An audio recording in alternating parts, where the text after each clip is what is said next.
कांग्रेस ने कोरोना काल को याद कीजिए।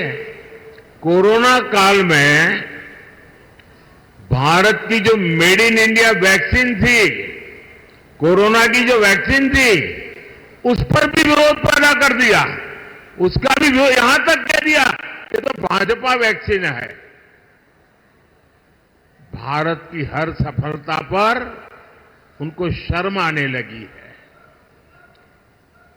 और जैसे उनको भारत के वैक्सीन पे भरोसा नहीं, लोगों को उलझन में डालने की कोशिश की, उन्होंने ईवीएम के बहाने पूरी दुनिया में भारत की डेमोक्रेसी को बदनाम करने की कोशिश की।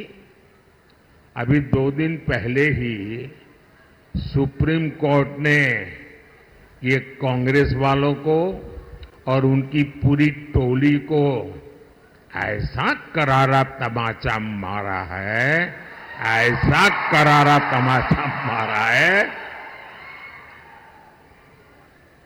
सवाल ये है, आखिर कांग्रेस देश का नुकसान होने वाली बातों पर झूठ फैला करके लोगों में विश्वास तोड़ने का काम किसके इशारे पर कर रही है?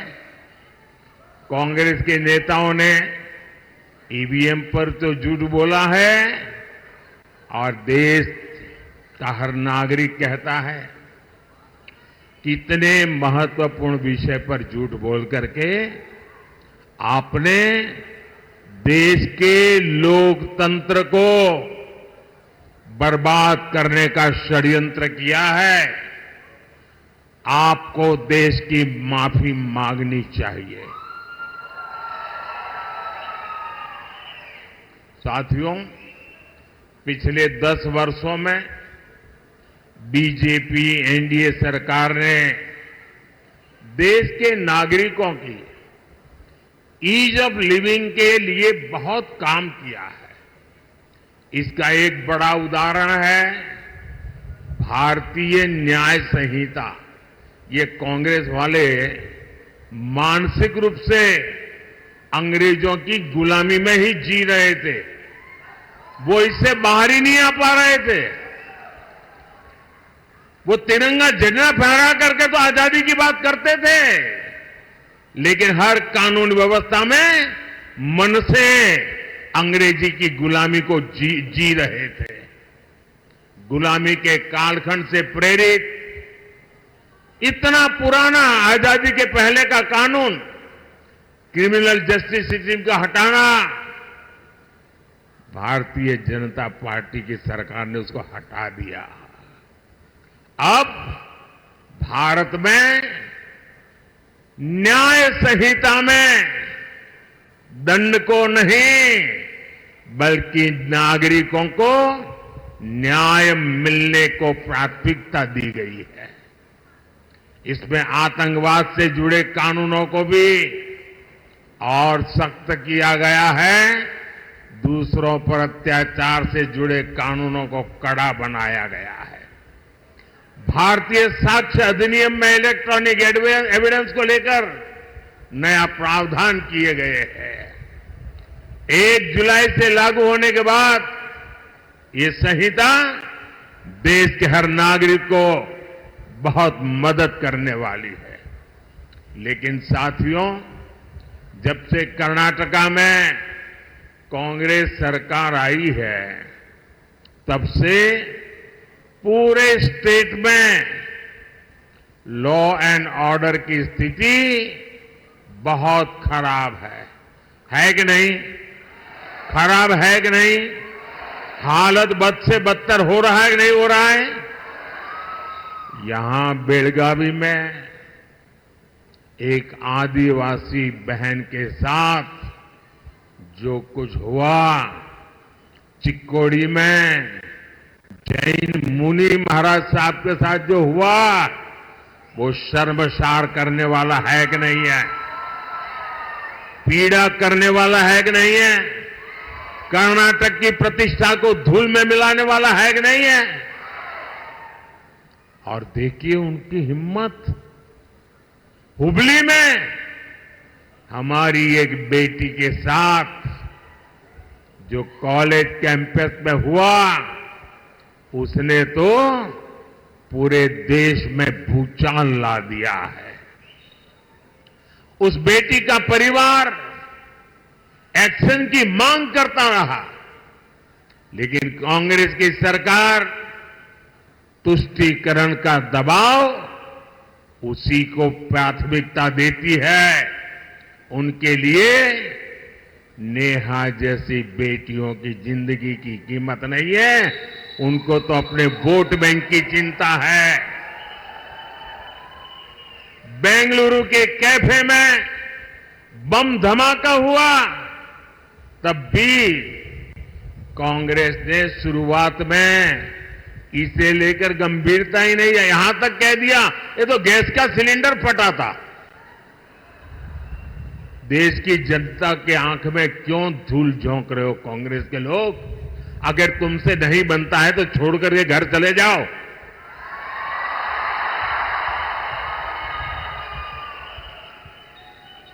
यही वही कांग्रेस के जो है जिसने वोट के लिए पीएफआई, जो आतंकवाद को पनाह देने वाला देश विरोधी संगठन, जिस पर मोदी सरकार ने प्रतिबंध लगा दिया है, ऐसे पीएफआई आतंकी संगठन का चुनाव में मदद करने के लिए, उनकी मदद लेने के लिए, वायनाड में एक सीट जीतने के लिए आप उसको सरेंडर कर रहे हो, उनके कारनामों का बचाव कर रहे हो।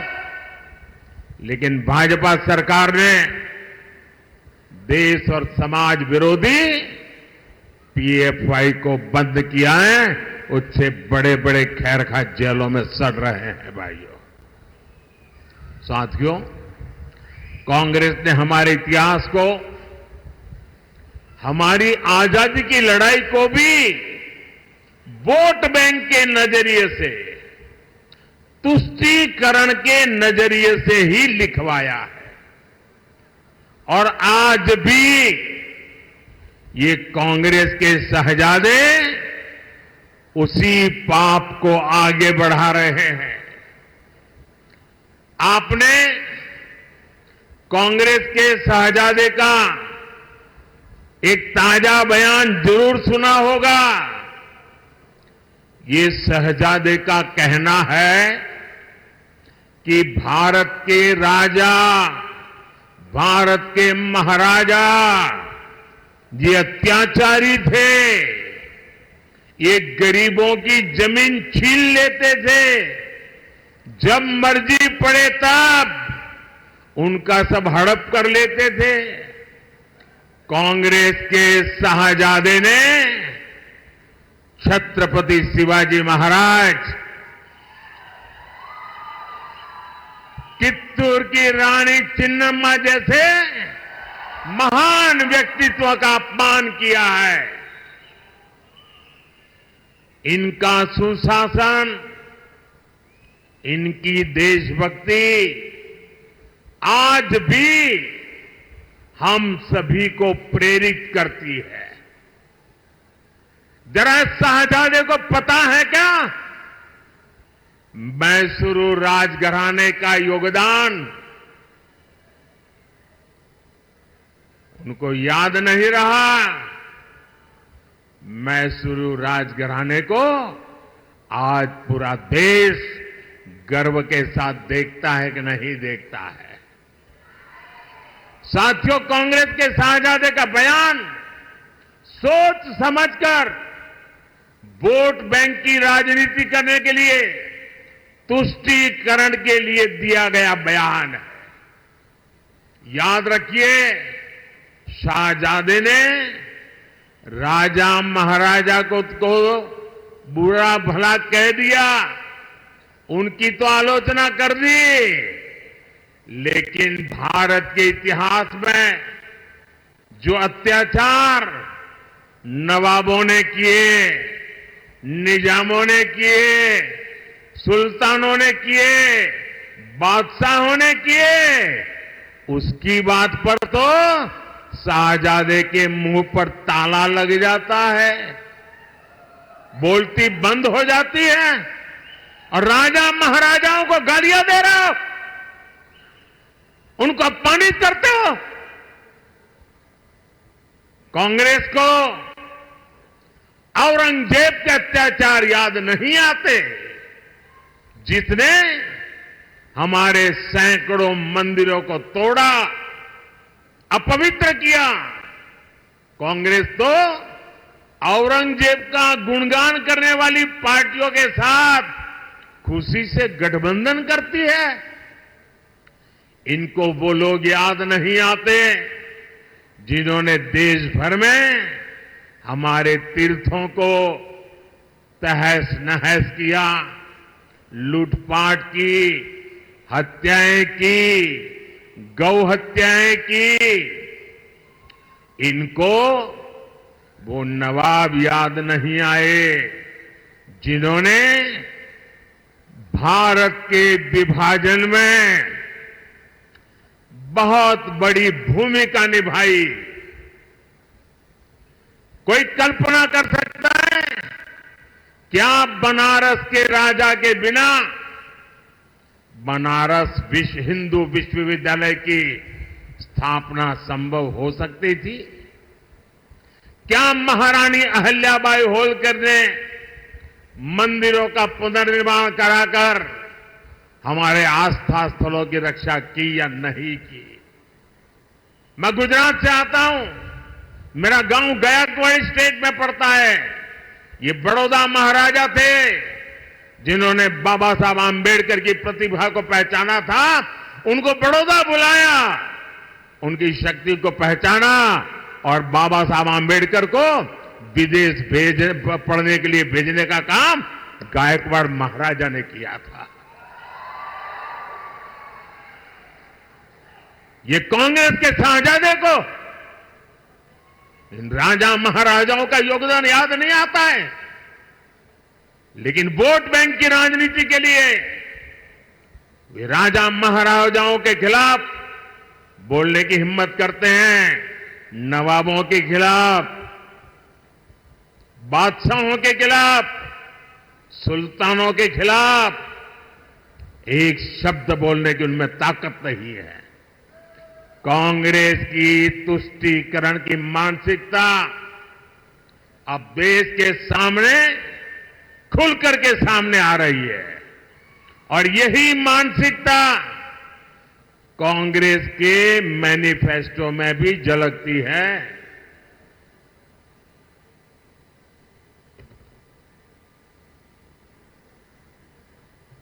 साथियों, आज पूरा देश समझ गया है कि जहां कांग्रेस आई वहां से विकास का पलायन गया। विकास का पलायन शुरू हो जाता है। कर्नाटका में भी यही हो रहा है। जब बीजेपी की सरकार यहां थी तो भारत में फॉरेन डायरेक्ट इन्वेस्टमेंट का बहुत बड़ा हिस्सा कर्नाटका में आता था, लेकिन अब यहां स्थितियां बदल रही हैं। जब से कांग्रेस सरकार यहां आई है तब से रोड के, इरिगेशन के सारे काम बंद पड़ गए हैं। यहां बिजली के कट लगने से हर कोई परेशान है, उद्योग परेशान है, लोग परेशान हैं और इसलिए ही लोग कहते हैं जहां कांग्रेस आई वहां बर्बादी लाई। साथियों, हमारा देश छोटे किसानों का देश है। कृषि क्षेत्र का कायाकल्प करने के लिए ये बहुत जरूरी है कि हम छोटे किसानों की संगठन शक्ति को एकजुट करें।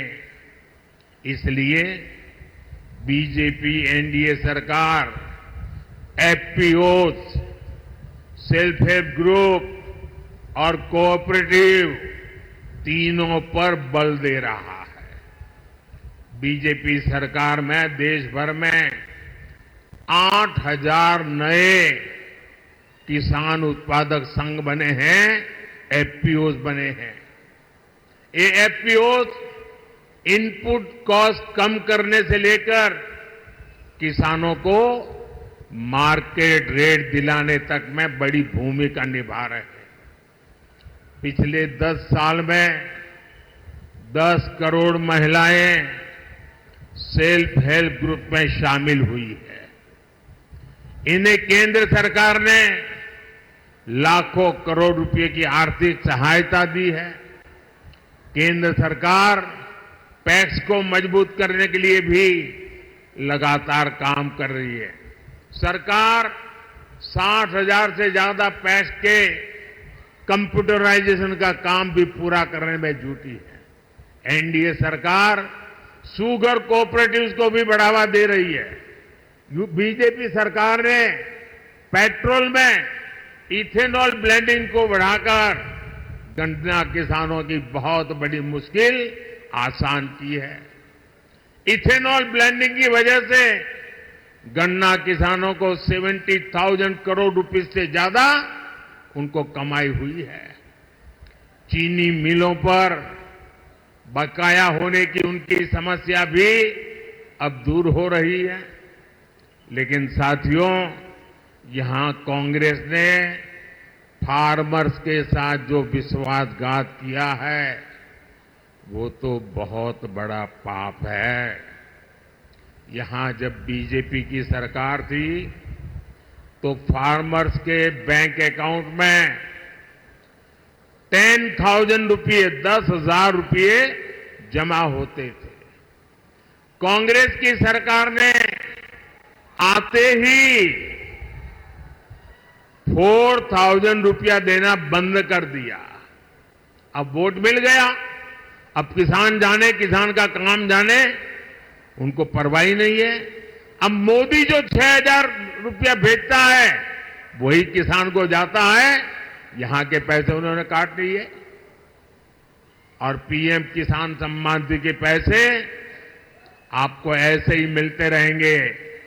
ये कर्नाटका वालों ने जो पाप किया है उसकी सजा आप इस चुनाव में दीजिए और मोदी आने वाले वर्षों में भी आपको गारंटी देता है जो दिल्ली से भेजा जाता है वो चालू रहेगा। साथियों, आपका ये सेवक गांव, किसान, नौजवान, नारी शक्ति को सशक्त करके आपकी संपत्ति बढ़ाने में जुटा है। लेकिन कांग्रेस क्या कर रही है? कांग्रेस के शहजादे आजकल घोषणा कर रहे हैं और भाई बहन दोनों कर रहे हैं कि वो चुनाव अगर जीत गए तो पूरे देश का एक्सरे करेंगे, आपकी प्रॉपर्टी का एक्सरे किया जाएगा, बैंक के लॉकर का एक्सरे किया जाएगा, आपकी जमीन कितनी है एक्सरे होगा, आपके पास गाड़ी कितनी है, स्कूटर कितने हैं, साइकिल कितनी है, इसका एक्सरे होगा। महिलाओं के पास स्त्री धन कितना है, गहने कितने हैं, सोना कितना है, मंगलसूत्र कहां पड़ा है, इसका एक्सरे किया जाएगा। यानी ये लोग हर घर में छापा मारकर आपकी संपत्ति पर कब्जा करना चाहते हैं। आपकी संपत्ति पर कब्जा करने के बाद कांग्रेस इसे रीडिस्ट्रीब्यूशन की बातें कर रही है, अपनी पसंदीदा वोट बैंक को देना चाहती है। क्या आप अपनी गाड़ी कमाई की संपत्ति को लूटने देंगे? आपने बचाया हुआ सोना चांदी लूटने देंगे? क्या आपके मंगलसूत्र पर किसी को हाथ लगाने देंगे? कोई पंजा आपकी संपत्ति लूट सकता है क्या? मैं कांग्रेस को अलर्ट करना चाहता हूं, ये मंसूबे छोड़ दीजिए जब तक मोदी जिंदा है।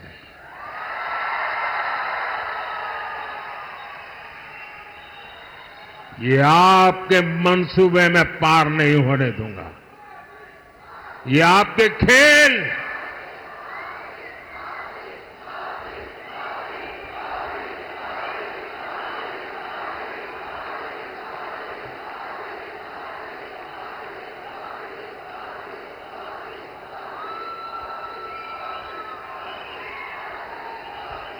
साथियों, इस चुनाव में कांग्रेस ने इनहेरिटेंस टैक्स का एक नया फॉर्मूला निकाला। ये बड़ा भयंकर है, आपकी नींद उड़ जाएगी। उन्होंने क्या कहा है कि दिल्ली में उनकी सरकार बनेगी तो ऐसा कानून लाएंगे कि आप जो अपने बच्चों के लिए बचाते हैं, आपने मेहनत करके कमाया, खुद ने खर्चा नहीं की, मौज नहीं किया, थोड़ा थोड़ा पैसा जमा किया और मन में रहता है कि मरने के बाद बच्चों को कुछ दे करके जाऊं, छोटा सा घर दे करके जाऊं, कुछ पैसे दे करके जाऊं, ताकि बच्चों को मेरे मरने के बाद किसी के पास जाना न पड़े। हर माँ बाप ऐसा चाहता है कि नहीं चाहता है? हर माँ बाप अपने बच्चों को कुछ न कुछ देना चाहता है कि नहीं देना चाहता? और इसलिए हर माँ बाप कुछ बचत करके रखता है कि नहीं रखता है? अब ये कांग्रेस वाले कहते हैं आपने जो बचाया है, अगर आप अपने बच्चों को अब नहीं दे सकते हैं, आपने जो बचाया है अगर बच्चों को देना है तो 55%, 55% उस पर टैक्स लेकर के सरकार वो छीन लेगी। मतलब 2 मकान है तो एक कांग्रेस की सरकार की जेब में और दूसरे से अपने 2 बच्चों को बांट के दो। अपनी वोट बैंक को बांटने के लिए ये आपकी संपत्ति पर डाका डालना चाहते हैं, क्योंकि उन्होंने घोषणा की है कि इस देश की संपत्ति पर पहला अधिकार किसका है? उनकी वोट बैंक का है। ये डॉक्टर मनमोहन सिंह जी भी कह चुके हैं। मैं कर्नाटका के सभी लोगों से पूछना चाहता हूं, मैं आपके माध्यम से देशवासियों को पूछ रहा हूं, क्या आप ऐसा होने देंगे? ऐसा कानून लाने वालों को आने देंगे? ऐसी सोच वाली कांग्रेस को सजा देंगे? इस चुनाव में हर बूथ में उनको चुन चुन कर साफ करेंगे? भाइयों और बहनों, बीजेपी कित्तूर रानी चेन्नम्मा से प्रेरणा लेती है। इसलिए एनडीए सरकार ने सेना के हर मोर्चों को महिलाओं के लिए खोल दिए हैं। बेलगांव में तो संगोली रायन्ना सैनिक स्कूल भी बना है। हमारी बेटियां भी अब सैनिक स्कूलों में पढ़ पा रही है। बीजेपी सरकार की नीतियों की वजह से सेंट्रल पुलिस फोर्सेज में महिलाओं की संख्या अब 2 गुनी से भी अधिक हो चुकी है। साथियों, आपका सपना ही मोदी का संकल्प है।